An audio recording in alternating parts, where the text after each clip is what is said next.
I'll begin this chapter by first retrieving the sample program that we created in Chapter 1. Click on File and then Open, and then you need to find the folder where that project has been stored. I have it stored in a VTC C++ folder, and simply click on that file name and it will open into your workspace. You'll recall that in the sample program we defined and used variables. A few words about what a variable is. A variable is simply a memory location in which you can temporarily store data. The data may be entered by the user at the keyboard, it may be read from a file, or it may be the result of a calculation made by the computer. In this example, we're creating two variables, num1 and num2, to allow the user to enter their data down below. The third variable, total, is the result of a calculation of adding num1 and num2 together. Before proceeding any further, we need to take time to learn how to select appropriate variable names, a data type, and a value for it. First, there are some rules that we need to learn about variable names in the C language. The rules you need to understand to create variable names are as follows.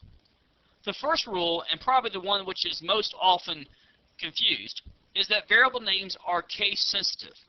This means that the variable name you create has to be spelled consistently throughout the entire program with regards to upper or lower case. Second, variables must begin with a letter. Third, you can only use letters, numbers, and the underscore. No punctuation characters or spaces are allowed in the variable name.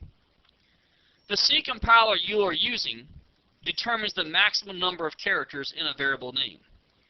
In Microsoft Visual C++, a name could not be longer than 247 characters. Of course, you would not want to use such a long variable name, as this will become cumbersome during the execution and the writing of the program. A variable name cannot be a reserved word, sometimes called a keyword. Keywords have a special meaning in C and must be used for their intended purpose. And finally, you can use either upper or lower case, but due to C's case sensitivity, you must be consistent with the spelling of your variable names throughout your program. Ultimately, when you declare a variable, as long as you follow the rules mentioned here, it is up to you as to what the variable name is called. You should use a descriptive name for each variable. The variable's name should help you remember the purpose of the variable. One popular naming convention for variables in a C program is to type the variable name using lowercase letters. If the variable name contains two or more words, however, capitalize the first letter in the second and subsequent words. Keep in mind that this is just one convention for naming variables. Many others are also used. The important thing is to select the method that makes the most sense to you, and then use that method consistently in all of your programs. Returning to our sample program, notice that I used num1 and num2 to distinguish between the two variables. I used lowercase, and I used numbers simply to identify two different items. Likewise, I used lowercase in my variable called total.